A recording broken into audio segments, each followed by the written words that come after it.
अस्सलामुअलैकुम, मैं हूं इरफान समोर। दोस्तों, इमरान खान साहब के लिए आज बड़ा दिन है, आज खुशी का दिन है। इमरान खान साहब के हक में एक ऐसा फैसला आया है, खान साहब की एक ऐसी दरखास्त मंजूर हुई है जो कि इमरान खान साहब की सबसे बड़ी डिमांड थी, और वो मंजूर होते ही कप्तान का चेहरा खुशी से खिल उठा है। इस हवाले से कुछ इंपॉर्टेंट अपडेट्स हैं, वो आपके साथ शेयर करूंगा और आपको बताऊंगा कि 2 साल के बाद कप्तान का ऐसा रूप निकल के अडयाला जेल से बाहर आया है जिसका उसके मुखालिफिन ने सोचा भी नहीं था। उस रूप ने मुखालिफिन की सारी उम्मीदों पर पानी फेर दिया है, मुखालिफिन को मायूस कर दिया है, नाउम्मीद कर दिया है, बल्कि मुखालिफिन की सियासी कब्र खोद के उसमें दफन कर दिया है। जितने भी इन लोगों ने हथकंडे इस्तेमाल किए, जितने भी प्रोपेगंडे किए और जितने भी वारदातें डाली, वो सारी की सारी आज नाकाम हो गई हैं। जितने ये बुत बनाए, पहाड़ खड़े किए, आज सारे कप्तान ने रेजा रेजा कर दिए हैं एक ही वार में। और वो रूप सामने आया है जिसका 25 करोड़ पाकिस्तानी इंतजार कर रहे थे, जिसके लिए ओवरसीज पाकिस्तानी कप्तान के साथ मिलके खड़े थे। आज वो रूप, आज वो सारी एक्सपेक्टेशंस कप्तान ने पूरी कर दी हैं। ये पिछले दिनों जो थोड़ा सा प्रोपेगेंडा बनाने और चलाने की कोशिश की गई थी, उससे आज कप्तान ने जमीन बोस कर दिया है। ये सारी चीजें डिटेल के साथ आपके साथ शेयर करूंगा, लेकिन उससे पहले आपको एक और जरूरी बात बताता चलूं कि ये जो आपका मेन स्ट्रीम मीडिया है, ये जो न्यूज चैनल्स हैं जिन्हें आप सोर्स ऑफ इंफॉर्मेशन समझते हैं, ये असल में सोर्स ऑफ डिस इंफॉर्मेशन है। ये इस वक्त मुकम्मल तौर पर प्रोपेगेंडा मशीन बने हुए हैं, ये आलाकार बने हुए हैं। इनको नैरेटिव बिल्डिंग और पाकिस्तान तहरीक इंसाफ के नैरेटिव को मैनिपुलेट करने के लिए इस्तेमाल किया जाता है, और इसी की आड़ में ये वारदातिये मुसलसल बारीक वारदातें डाल रहे हैं। और मैं अल्हम्दुलिल्लाह इस छोटे से चैनल पर बैठकर इनकी बड़ी बड़ी वारदातें एक्सपोज कर रहा हूं, और अगर आपका साथ रहा तो इंशाल्लाह इसी तरह से हम एक्सपोज करते रहेंगे। आपने करना सिंपल है, ये चैनल आपका अपना है। अगर अभी तक इसको सब्सक्राइब नहीं किया तो सब्सक्राइब जरूर कर लीजिए और बेल आइकन पर क्लिक कर दीजिए ताकि हर नई आने वाली वीडियो टाइमली आपको मौसूल हो जाए। किसी दोस्त ने कमेंट किया और कहा कि भाई आप इस चैनल को छोटा मत कीजिए क्योंकि इसके साथ उम्मीदें बड़ी वाबस्ता हैं। आपने बिल्कुल ठीक बात की, लेकिन वो जो मगरमच्छ बैठे हैं उनके मुकाबले में ये चैनल छोटा ही है। आप लोगों की सपोर्ट ने इस छोटे चैनल को बड़ा बनाना है। इंशाल्लाह हम अपने मिशन पे जारी रहेंगे। खबर यह है जनाब कि सबसे पहले आपको बता दूं कि कप्तान का जो सबसे बड़ा मुतालबा था, जो सबसे बड़ी ख्वाहिश थी, वो आज पूरी हो गई है, और वो ख्वाहिश थी कप्तान की बेटों से बात कराने की। तो जनाब, कप्तान पे ये किसी ने एहसान नहीं किया, ये अदालत की जानिब से कप्तान की दरखास्त मंजूर हुई है। उसकी डिटेल कुछ यूं है कि इमरान खान साहब की बेटों से बात कराने और तिब्बी मुआयने की दरखास्तें जो हैं ये मंजूर कर ली गई हैं, और इमरान खान साहब की जानिब से बच्चों से बात और उनके जाती मुआलिजीन से चेकअप की दरखास्तें दायर की गई थी, जिन पर स्पेशल जज सेंट्रल इस्लामाबाद शाहरुख अर्जमंद ने हुक्मनामा जारी करते हुए जेल हुकाम से 28 अप्रैल को तामीली रिपोर्ट तलब कर ली है। अब इस पर अमल होता है या फिर हमेशा की तरह इस हुक्मनामे को जो कि इस्लामाबाद के स्पेशल जज सेंट्रल का है, उसको सुपरिटेंडेंट जो है वो जूते की नोक पर रखते हैं। ये बात का मामला है। खैर, ये जितनी भी कानून की खिलाफ वर्जियां कर रहे हैं, ये सब कुछ तारीख का हिस्सा बनता जा रहा है, ये कभी मिटेगा नहीं। खैर, सूरत हाल ये है कि आज भी इमरान खान साहब की बहन अलीमा खान साहिबा अडयाला जेल के बाहर बैठी रही, फुटपाथ पर बैठी रही। मीडिया के लोग आए, उन्होंने उनसे इंटरेक्शन किया, उनकी इमरान खान साहब से मुलाकात नहीं करवाई गई, जिसकी इमरान खान साहब ने खुद मुजम्मत भी की है। और अब इसी से रिलेटेड मैं आपको बताता चलूं, जो खबर बाहर निकल कर आई है, जो इमरान खान साहब का रूप आया है, जिसने इस सिस्टम को दहशत ज़दा कर दिया है।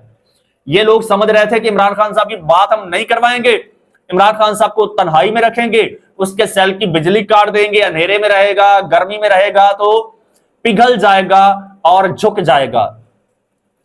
लेकिन इनको यह नहीं पता कि वो गर्मी में पक के कुंदन बन चुका है। अब ये जेल की, सेल की, बिजली की गर्मी उसका कुछ नहीं बिगाड़ सकती। चाहे किसी से बात ना करवाएं, उसको आइसोलेट कर दें, कुछ फर्क नहीं पड़ता। चंद रोज पहले मैंने मीडिया की तारीफ शुरू में की है ना, इसलिए की है कि चंद रोज पहले आजम सवाती से एक बयान दिलवाया गया, फिर उसे मीडिया ने खूब उछाला कि इमरान खान साहब ने आजम सवाती से कहा था कि आर्मी चीफ से बात करो, एस्टेब्लिशमेंट से बात करो और मेरे मामलात हल करवाओ। ये कितना शोर मचाया गया था, आपको याद होगा। इमरान खान साहब की कोई मुलाकात किसी से नहीं हो रही थी, कोई अंदर की खबर बाहर और बाहर की खबर अंदर नहीं जा रही थी। आज खबर अंदर बाहर हुई है, आज तबादला हुआ है। फैसल चौधरी जो कि इमरान खान साहब के वकील हैं, उन्होंने जाके बताया कि खान साहब बाहर ते नवा ही कट्टा खुला है। तो खान साहब ने उनके अरमान ठंडे कर दिए हैं।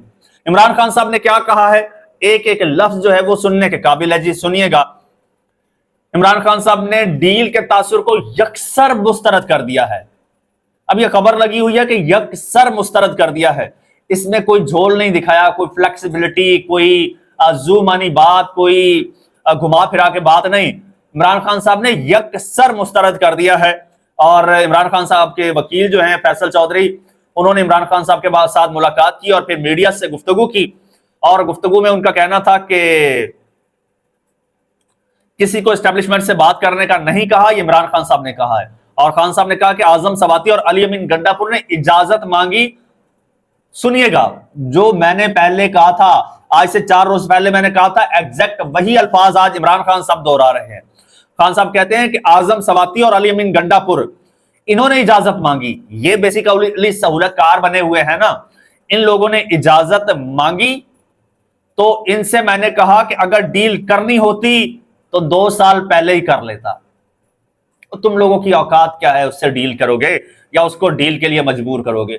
हाँ, ये हो सकता है कि तुम लोग गलत बयानी करो और चीजों को मैनिपुलेट करके मिस इंटरप्रेट करो। जिस तरह से खबरें ये आई थी कि इमरान खान साहब को जो अडयाला जेल में अखबार पहुंचाया जाता है वो फेक होता है, उसमें मर्जी की खबरें बना के छापी जाती हैं जिनका हकीकत से कोई ताल्लुक नहीं होता, कप्तान की ज़हनसाजी करने के लिए अपनी मर्जी के हालात बताए जाते हैं।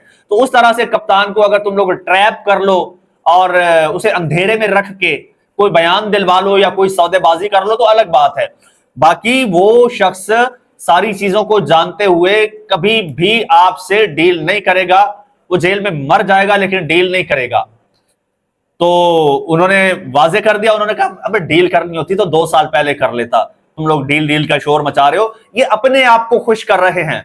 ये जो 25 करोड़ आवाम है ना, इनको ये बताना चाहते हैं कि जी देखें हम जीत गए हैं और वो जो जेल में बैठा है वो हार गया, वो डील की बातें कर रहा है और डील मांग रहा है। तो उसने बता दिया कि भाई हार तुम गए हो, मैं आज भी वहीं खड़ा हूं जहां पर 2 साल पहले खड़ा था, मैं आज भी वहीं खड़ा हूं जहां पर 25 साल पहले 28 साल पहले खड़ा था। इमरान खान ने कहा कि 7 दिन बाद मुलाकात का मौका मिलता है, जिसको मौका मिले वो मुलाकात करे। पार्टी में मुलाकातों को लेकर डिसिप्लिन की कोई कार्रवाई नहीं होनी चाहिए। बैरिस्टर गौहर के साथ जो मामला हुआ उनको इमरान खान ने पसंद नहीं किया और कहा कि यह मुनासिब बात नहीं। इमरान खान साहब ने कहा कि पीटीआई जमहूरी जमात है और डिसिप्लिन हर किसी पर लागू होता है। फैसल चौधरी कहते हैं कि इमरान खान ने कहा कि फैमिली की मुलाकात रोकने की मैं मजम्मत करता हूं। अलीमा खान की मुलाकात ना होना सख्त ज्यादती की बात है। फैमिली का कानूनी हक है, उनको मुलाकात करने देनी चाहिए। इमरान खान की बहनें अपने भाई को देखना चाहती हैं, सरकार को अपना वतीरा बदलना चाहिए। इमरान खान को बताया आपके पैगामात और बयानिया आना बंद हो गया है। इमरान खान का बयानिया ना आना अलार्मिंग बात है। इमरान खान को बताया आपकी ट्वीट्स के जरिए दुनिया को पैगाम मिलता है। इससे कबल पाकिस्तान तहरीक इंसाफ के रहनुमा आजम सवाती की जानिब से यह दावा किया गया था, ये सुन लीजिए जी, ये भी खबर का हिस्सा है। यह दावा किया गया था कि इमरान खान को मुज़ाकरात के लिए राजी कर लिया है। कौमी मफामत के लिए संजीदा कोशिशों की जरूरत है और इमरान खान साहब इस अमल में मस्बत किरदार अदा करने को तैयार हैं। इमरान खान को ना सिर्फ मुल्क बल्कि उसकी आइंदा नस्लों की भी फिक्र है। जब कोई बातचीत शुरू होगी तो वो बहुत सूदमंद साबित होगी। मुल्क को तबाही से बचाने का वाहिद हल मुज़ाकरात है। अच्छा, ये जो माइंड है ना, ये माइंड ये आजम सवाती, बैरिस्टर गौहर और ऐसे लोगों का है, अली अमीन गंडापुर जैसे लोगों का है। और इन लोगों के मुंह में अल्फाज किसी और के हैं, किसी और की ख्वाहिश है कि मुज़ाकरात हो और इमरान खान की तरफ से हो। वो तो डट के खड़ा है, वो कहता है तुम लोगों से मुज़ाकरात करने होते तो 2 साल पहले ही कर लेता। मुज़ाकरात आज भी वो कह रहा है कि मेरी कंडीशंस पे होंगे, मुज़ाकरात होंगे। अगर मैं कोई फ्लेक्सिबिलिटी दिखाऊंगा तो वो सिर्फ पाकिस्तान के लिए दिखाऊंगा, अपनी जात की उसको कोई फिक्र नहीं है। वो कोई डील नहीं मांग रहा, कोई किसी किस्म का वो कोई रिलीफ आज भी नहीं मांग रहा। तो ये जितना ये गुज़श्ता दिनों पर प्रोपेगेंडा किया गया, अगर किसी को खुशफहमी थी और किसी को लगता था कि कप्तान झुक गया है या झुक जाएगा, या फिर हम चीजों को अपने कंट्रोल में कर लेंगे, या फिर हम कप्तान की सोच बदल लेंगे, उनको आज सख्त मायूसी हुई है इस बयान के बाद। और उनकी सारी स्ट्रेटजीज, उनके सारी हिकमत अमलियां, उनके सारी मेहनतें आज पानी में मिल गई हैं। और ये इसी तरह से चलता रहेगा और एट द एंड बात तो मुज़ाकरात के जरिए खत्म होनी है और तय होनी है। और इमरान खान ने हमेशा हमेशा टेबल टॉक को ही प्रेफर किया है और उसी की बात की है, मुज़ाकरात को ही मसाइल का हल करार दिया है। और जमहूरियत में होता भी ऐसे ही है, जमहूरियत में ऐसे ही होता है। लेकिन उसका बड़ा क्लियर सा स्टांस है, बात जो है वो उसूलों पर होगी और बात उससे होगी जिसके दस्तरस में होगी। अब मैं किसी रबर स्टैंप से बात तो नहीं करूंगा ना, मैं किसी कठपुतली से बात तो नहीं करूंगा, वो तो पहले दिन से कह रहे हैं। अब इस पर जनाब एक खास जमात को बड़ी सख्त मायूसी हुई है, उसकी जो चीखें हैं वो इस वक्त आसमान तक सुनाई दे रही हैं। अगर आप तक नहीं पहुंची हैं तो अगले वीलॉग में उनकी चीखें मैं आप तक पहुंचाऊंगा और आपको सुनाऊंगा। उसके लिए जरूरी है कि आप इस चैनल को सब्सक्राइब कर लीजिए, बेल आइकन पर क्लिक कर दीजिए और मुझे इजाजत दीजिए। अल्लाह हाफिज।